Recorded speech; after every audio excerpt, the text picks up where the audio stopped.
Our programs include many languages. Please log on to our program schedule for more details. suprememastertv.com/schedule. Nos programmes comprennent des émissions en plusieurs langues. Pour de plus amples informations, consultez suprememastertv.com/schedule. Nasze programy oferują wiele języków. Po dalsze informacje prosimy odwiedzić harmonogram naszych programów na suprememastertv.com/schedule.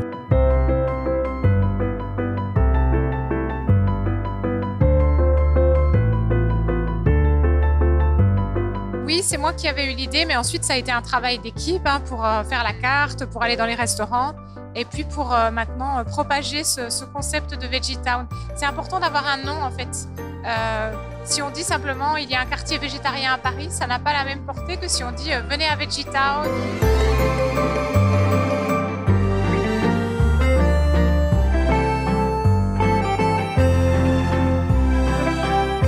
Continue watching to find out more.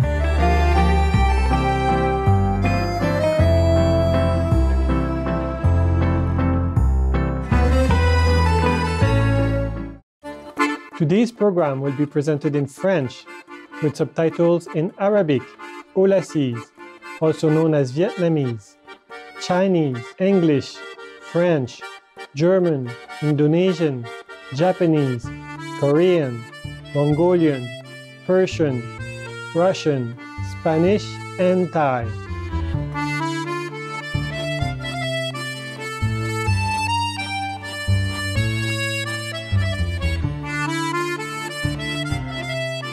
Bienvenue, téléspectateurs gourmets du monde entier. Je m'appelle Hugues et je me trouve dans la ville rayonnante de Paris, en France. Mes chers téléspectateurs, notre peuple vous envoie énormément d'amour et de bienveillance.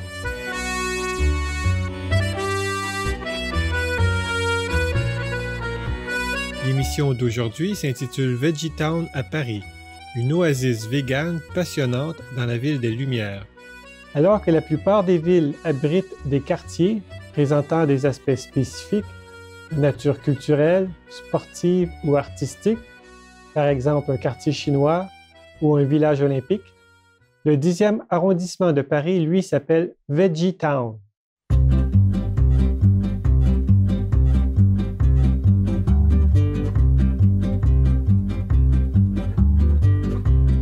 Paris, la ville des Lumières, l'une des destinations touristiques les plus recherchées, ne cessera jamais de nous surprendre. Cette métropole peut désormais se vanter d'être un joyau sans pareil, un arrondissement unique où foisonnent des installations artistiques innovantes et une cuisine végétarienne qui honore le savoir-faire de la gastronomie française. Un arrondissement de Paris abrite à lui seul la plus forte concentration de restaurants végétaliens, de boutiques et de services végans. C'est un concept que Mme Élodie Vieille-Blanchard, présidente de l'Association végétarienne de France, et son équipe ont développé. L'Association végétarienne de France est une organisation à but non lucratif, créée en 1995 et basée à Paris. Elle a pour objectif de promouvoir le régime végé et accompagne tous ceux qui passent au régime végétalien. Voyons comment tout a commencé. Donc d'abord, nous, à l'AVF, on pense que c'est important de montrer que le mouvement vegan, c'est vraiment toute une culture qui est en train de se créer. C'est pas seulement le rejet de certaines pratiques, de certaines choses, c'est vraiment aussi tout un mode de vie, toute une culture gastronomique, économique qui est en train de se déployer. Donc pour nous, c'est très important de mettre ça en valeur. Et puis on s'est dit que c'était important de mettre un nom sur un quartier et qu'en mettant un nom sur un quartier, ça allait donner plus de visibilité, donner plus envie à des nouveaux restaurateurs de s'implanter dans le quartier, de développer une offre végane. Et c'est vraiment ce qui s'est passé. On a nos bureaux dans le 10e arrondissement, dans la rue d'Hauteville, et on s'est rendu compte qu'il y avait une offre végane autour du bureau qui était vraiment exceptionnelle. En peu de temps, il y a beaucoup de boutiques, de restaurants qui ont ouvert. Donc, on a décidé vraiment de créer ce quartier. C'était un peu une blague au départ. Voilà, on a fait un numéro spécial de notre magazine sur le business. Et à l'occasion de ce numéro sur le business, on a cartographié le quartier. Donc, on est allé voir les restaurateurs. On leur a demandé, est-ce que vous avez Est-ce que vous êtes complètement vegan? Est-ce que vous avez une offre végane, une offre végétarienne? On a fait cette première carte en 2016. Depuis, il y a de nombreux nouveaux lieux qui ont ouvert, donc on a réactualisé la carte. Vous me posez une colle, mais je crois qu'on était à peu près à 25 en 2016 et on est à 34 aujourd'hui, donc ça a bien progressé. Oui, c'est moi qui avais eu l'idée, mais ensuite ça a été un travail d'équipe pour faire la carte, pour aller dans les restaurants et puis pour maintenant propager ce concept de Veggie Town. C'est important d'avoir un nom en fait. Si on dit simplement il y a un quartier végétarien à Paris, ça n'a pas la même portée que si on dit venez à Veggie Town.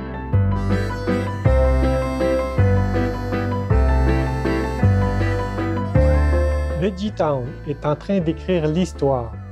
C'est la Mecque de la gastronomie végétalienne et c'est aussi une attraction séduisante pour les touristes et les habitants.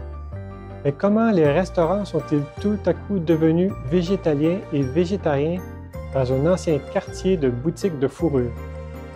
Madame Blanchard nous livre ses réflexions sur la métamorphose de l'arrondissement qui était jadis le lieu emblématique du marché de la fourrure et qui est devenu un bastion du véganisme à la fois paisible mais vivant et surtout sans cruauté.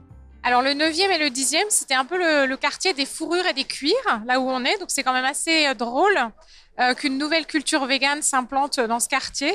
Maintenant, c'est aussi un quartier de bureaux, c'est un quartier assez jeune, assez dynamique, et il y a beaucoup de gens qui apprécient de manger dans les restaurants végétariens et véganes du quartier sans être pour autant végétariens ou véganes. Voilà, c'est un quartier qui a une image assez branchée, assez jeune, avec beaucoup de lieux assez sains aussi pour manger. Je pense qu'il y a vraiment des restaurateurs véganes qui ont ouvert des lieux, et sans doute parce qu'il y avait une clientèle jeune potentiellement intéressée par l'offre végane.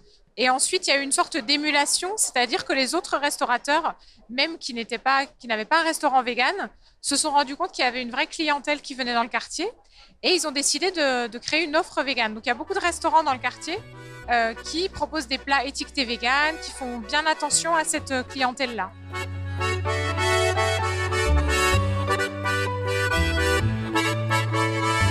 Magnifiques téléspectateurs, veuillez rester sur Supreme Master Television. À notre retour, nous vous présenterons les restaurants végétaliens de Veggie Town à Paris.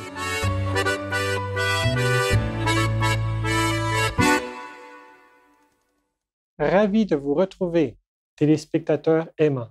À Veggie Town, les options véganes sont nombreuses et variées. Pour votre prochain repas à Paris, le choix ne manque pas et vous trouverez de nombreux mets adaptés à votre budget. Alors, il y a plusieurs restaurants assez thématiques. Donc, il y a un restaurant de hot dog vegan, par exemple, qui s'appelle le Tricycle. Et un restaurant Ital, donc dans la culture Rasta, qui est vegan aussi, qui s'appelle le Jaja. Un restaurant gastronomique qui s'appelle le Potager de Charlotte. Un restaurant vietnamien qui s'appelle la Palanche d'Aulac. Il y a beaucoup de magasins bio aussi, notamment la Biocop Dada, où on organise des cours de cuisine tous les samedis. Donc, il y a vraiment une offre très diversifiée. En fait, c'est beaucoup de petites adresses, des petites cantines qui ne sont pas très chères. C'est-à-dire qu'il y a plusieurs lieux où on peut manger, par exemple, un plat et un dessert pour moins de 10 €. Donc, c'est très accessible. Et si on veut quelque chose de plus sophistiqué, voilà, on a par exemple le Potager de Charlotte, qui est un restaurant avec beaucoup plus de recherche gastronomique, avec évidemment un budget plus important, mais aussi voilà, un travail culinaire plus abouti.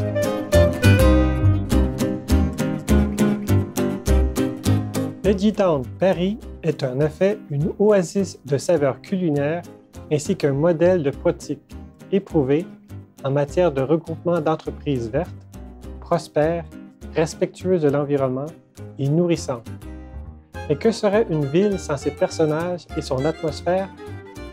Madame Blanchard nous présente celui qui a fait de Veggie Town un lieu incontournable à visiter et où manger. Le célèbre artiste urbain qui travaille incognito sous le nom de Space Invader. Voilà, l'artiste Invader est personnellement végétarien. Il a beaucoup d'estime pour le véganisme. Il n'est pas encore complètement vegan, mais c'est vraiment un mode de vie qu'il respecte beaucoup. Et c'est pour ça qu'il a décidé de faire cette création. En fait, il se trouve que j'ai un ami qui connaît Invader, qui est proche d'Invader. Donc, par cet ami, j'ai transmis des magazines de notre association à Invader. Et je lui ai proposé, puisque je savais qu'il était végétarien, de créer un ensemble de mosaïques dans le quartier Il a réagi très favorablement. C'est quelqu'un qui aime bien qu'on lui propose des nouvelles idées, qui aime bien les défis. Donc, on a ensuite pas mal échangé sur les motifs qu'il pourrait proposer, sur les lieux aussi où il pourrait poser des mosaïques. On a beaucoup de chance puisqu'il a posé une mosaïque sur l'immeuble de l'AVF. Donc, c'est notre petit invader personnel. Voilà. Et ensuite, donc, il pose toujours ses mosaïques pendant la nuit. Et on a eu la bonne surprise de découvrir à plusieurs reprises des œuvres, c'est-à-dire que chaque nuit, il dépose 2 ou 3 mosaïques. Et donc, à plusieurs reprises, on a découvert des nouvelles œuvres. Donc, maintenant, il y en a 11 avec l'artiste de street art Invader, qui est internationalement connu, qui a validé ce nom du quartier en créant plusieurs mosaïques dans le quartier qui confirment la création de ce quartier VeggieTown.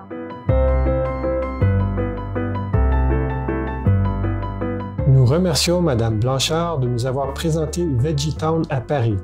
À quoi ressemblerait le monde si chaque métropole avait sa propre VeggieTown?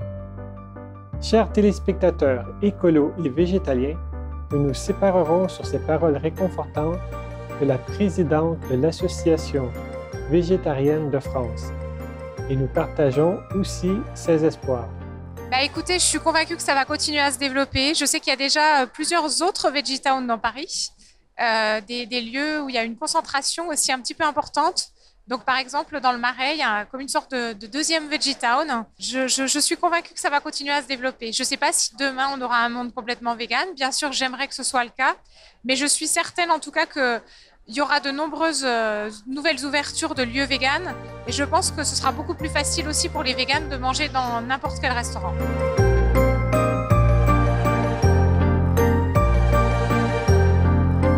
Pour en savoir plus sur l'Association végétarienne de France, veuillez visiter www.végétarisme.fr.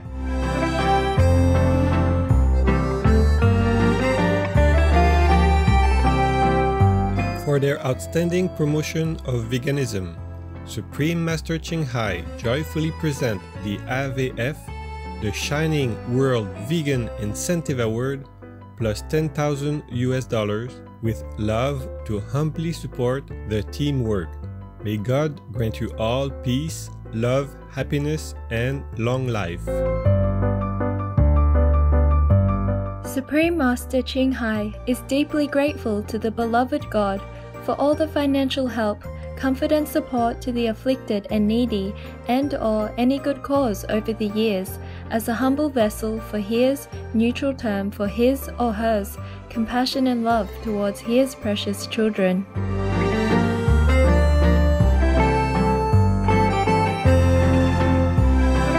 Téléspectateurs épicuriens, nos chemins vont sûrement se recroiser à Veggie World Paris le 6 avril 2019 qui se tiendra au garage Amelot, au cœur de VeggieTown à Paris. Nous vous remercions pour votre compagnie aujourd'hui. Dans un instant, retrouvez Qu'est-ce que le paradis? Deuxième partie d'une série de 5 épisodes dans Entre maîtres et disciples, juste après les nouvelles d'exception. Nous apprécions sincèrement que vous ayez exploré VeggieTown avec nous et que vous songiez à adopter le mode de vie vegan. Epicurean viewers, our paths will surely meet again at Veggie World Paris on April 6, 2019 at the Garage Amelot, in the heart of Paris VeggieTown. We thank you for your company today. Coming up next is What is Heaven? Part 2 of 5 on Between Master and Disciples, right after noteworthy news. We deeply appreciate that you explored VeggieTown Paris with us and that you are contemplating leading a vegan lifestyle yourselves. For more details and to check out our schedule for language availability, please visit suprememastertv.com/VEG and suprememastertv.com/schedule. Pour plus d'informations et pour consulter le programme des langues disponibles, visitez suprememastertv.com/VEG et suprememastertv.com/schedule. Po więcej szczegółów oraz by sprawdzić harmonogram dostępnych języków, prosimy odwiedzić suprememastertv.com/VEGC oraz suprememastertv.com/schedule.